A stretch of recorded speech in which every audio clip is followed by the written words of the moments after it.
Hey YouTube, how's it going? Venomman20 here tonight. I've noticed a common comment that I have inside my videos are please show us a full collection video. Let's see all your reptiles.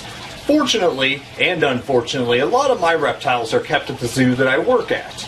But if you've looked inside the background of many of my videos, you've seen snakes moving around, turtles, tortoises. So with that being said, I'm going to show you everything behind the scenes. I'm actually at a good friend of mine's house, and we're going to show you all of his reptiles. He actually does a lot of education with these reptiles, and a lot of the private keepers even do conservation, just as well as the zoos. So anyway, if you're ready, let's go ahead and check out the biggest reptile collection I've ever filmed.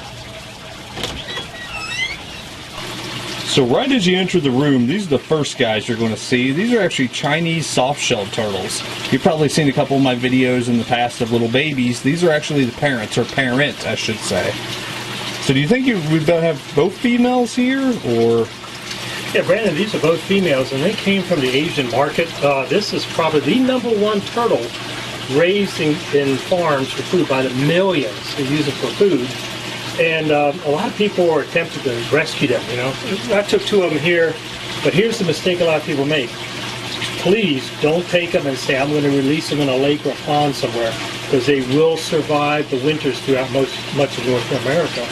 And now we've been introducing a new invasive species.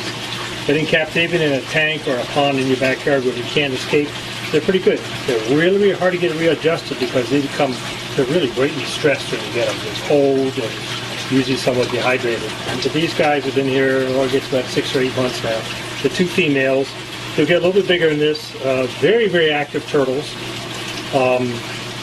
Totally aquatic turtle, too. They don't come out on the land much at all. I will move them outdoors to an outdoor enclosure where we will have a basking area. But inside, I just don't have the opportunity to give them a basking area. So they're fine like this. They've been pretty good, really. They're just so pretty. So we'll go ahead and move on over here. This is a cage set up for a small snake about 20 inches long. This is a gopher snake. And I think when you're creating environments for snakes, it's important to have a lot of things for them to explore and places for them to hide, because you want to give them as much interesting things to look at different times. Maybe change the cage a little bit periodically as well. I find it very, very difficult to use live plants with many of the animals, because especially like the turtles eat the live plants. And snakes often dig up the plants out of the pot. So these are all plastic plants or silk plants. And I think that makes the cage look nice. The only thing I would add to this is maybe a background across the back of it. I haven't done that yet. But this snake feels pretty happy and pretty secure in here. This snake would grow to be quite large. It obviously will get to a bigger cage someday. But for now, this is a pretty good place for it to live. Probably the most beautiful snake out of all. I love the color of that guy. They're very, very pretty. Just a little Blandings turtle right down here. I love these guys. Captive-bred Blandings that was someone's pet at one time. With turtles as well as with snakes, it's good that they have an environment that they can feel, secure in, and that they feel something interesting to look at. I use pothos vines. Pothos are a very popular house plant, but actually does quite well in most terrarium situations. And because this turtle doesn't eat plants, it doesn't seem to hurt the plant. Obviously there's enough plants they could eat if they wanted to, but it doesn't seem to bother them. And the turtle's doing pretty well in here. It feels pretty secure. For a young turtle, 20-gallon long is great. And in the summertime, I think it's really important to move all your turtles outdoors as much as possible. Not the snakes, but the turtles, which really benefit by being outdoors. Is that just for like the UV? UV, and I think you also pick up minerals and other nutrients from the soil when you eat off the soil. This enclosure contains a little baby soft-shell turtle. Brandon, come over to the side over here. You can see her right here. I've actually filmed this enclosure, or not the enclosure, but the turtle before, and this thing has got huge. This turtle was the size of your thumbnail when it hatched. Remember we talked about the Chinese soft shells? Well, obviously one of the soft shells, which these are all females, obviously was mated at some time before it came to the market.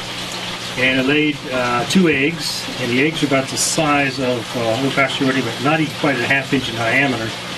One didn't make it, the second one did. This is the second one here, and it's now about the size of an old-fashioned 50-cent piece, about 1.5 inches diameter. So. Really awesome turtle. I'm so glad he got acclimated.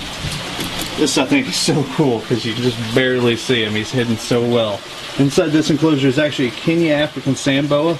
pretty large snake, but if you look, its head is right down here. We've had this snake about 25 years. Boas have a reputation living longer than most of the snakes in captivity, and this one was a captive bred Kenyan sand boa. My son, who is now 35 years old, bought this. It was about 3 inches long about 25 years ago. So it's doing pretty good.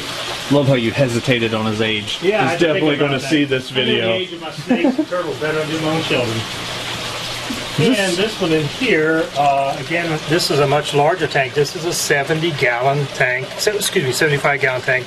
This is a black rat snake, or recently renamed the eastern rat. This is an albino version of it. This is a captive bred snake.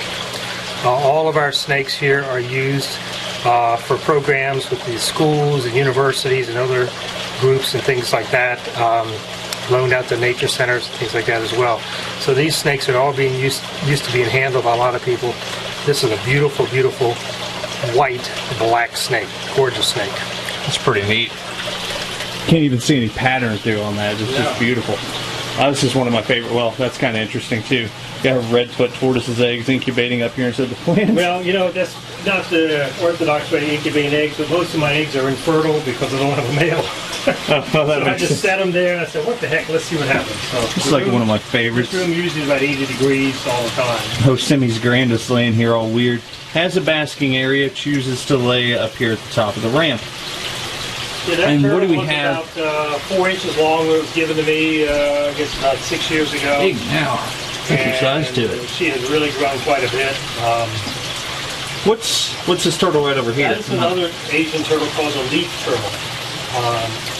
The Chinese leaf turtles, all the Asian leaf turtles are like the 100's grandis, pretty much in real peril where they live because they're being eaten like crazy in their native land. So the turtles that are being raised in captivity are, you know, they're pretty safe, and hopefully they can help to repopulate the natural areas again someday.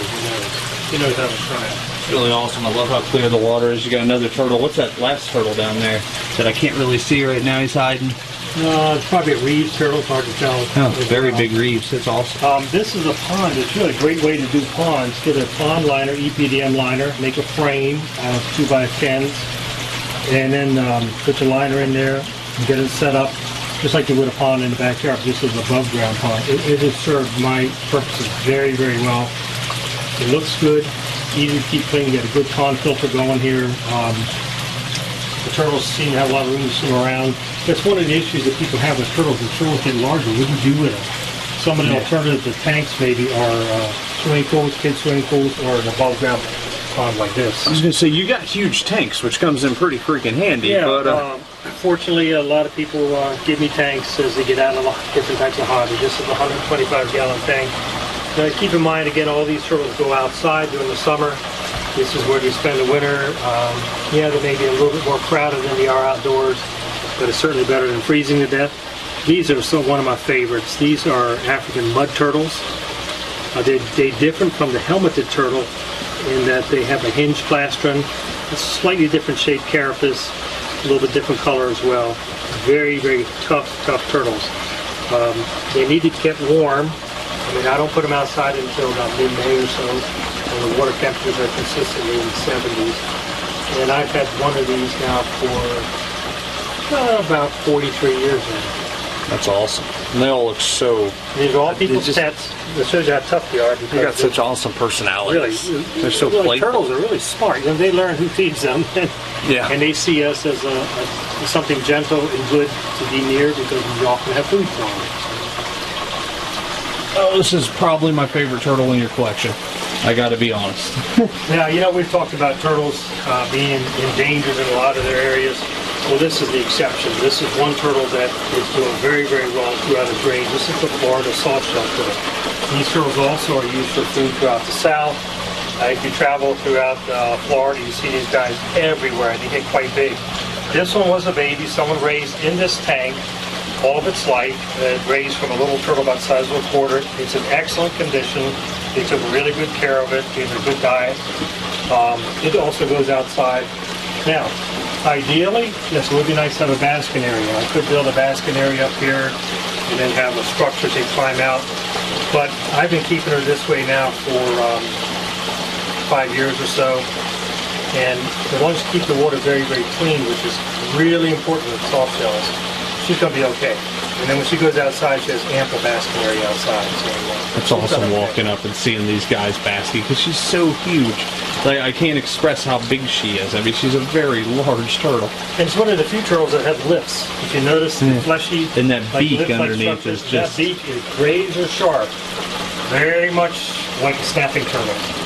If it bites you, it will hurt. So don't be fooled by the fleshy lips thinking, oh, this is something that's not so bad. But don't be bitten by it. It is. Fortunately, never bitten by it. So very careful. Let's go ahead and walk on in here if that works. Now in this room we keep a couple sulcatas and a leopard tortoise. Again, they live outdoors during the summer in a much larger enclosure than this. Sulcatas are huge, huge tortoises. You buy them as little tiny, little cute little things and they get really big. People don't know what to do with them. That's how I ended up with these here. I got these from someone about 18 years ago. Now, they are not domestic animals. A lot of people let these things run loose in their houses and apartments. This is really not a good idea. When they get big like this, they knock down lamps. They have been known to cause fires. Someone told me one time they knocked over a 30-gallon fish tank, crashed it to the floor, and flooded their apartment.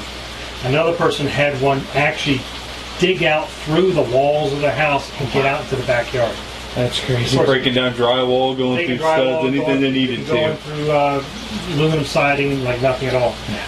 So this is the best way to keep them, and I keep them in a room. I keep the door closed. I have a ventilation system because they do produce a lot of odor. It's kind of like having a horse in your house. If you had them upstairs, you wouldn't have them up there for very long. So back here, I gotta say this wood turtle is just absolutely incredible. I love the species. They're so beautiful. They stay relatively small. This is one of the South American wood turtles, the Manai subspecies, species rather. And these turtles are quite popular in the pet trade. They're beginning to breed more and more of these in captivity. So I really encourage everybody, when you go to a pet show, a reptile show, try to go to a show that carries only captive bred stuff. The animals are much, much better conditioned, and you're not taking things from the wild. This setup here is a real nice way of doing box turtles. If you don't have a place to put them outside, you can keep them in here year-round to make 1 or 2 box turtles. I have a few others in here I can pull out that are overwintering in here because, of course, they wouldn't survive the winter because of what they are. And that, oops, they're underneath the... It's good to provide hide boxes and hiding places. And that's what they're doing, they're hiding. Let's look underneath that log and see who's under there. Florida box turtle and an eastern box turtle. And the reason why that eastern box turtle is being hibernated inside is because it was from a friend of mine. This turtle lost its leg by a car. Is that, I'm guessing, and lost its back leg, and the veterinarian had to take it off. And my friend said, you know, this turtle's been really special to him. Could you make sure that overwinters inside? I said, absolutely, no problem at all. So he's been living inside.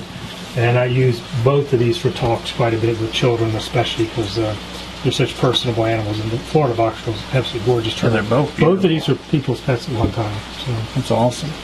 I love the colors on her, but the Florida box turtle, I love that pattern. Sorry for knocking you out of your hiding spot. You'll find it again. Tortoise, don't they? Yeah.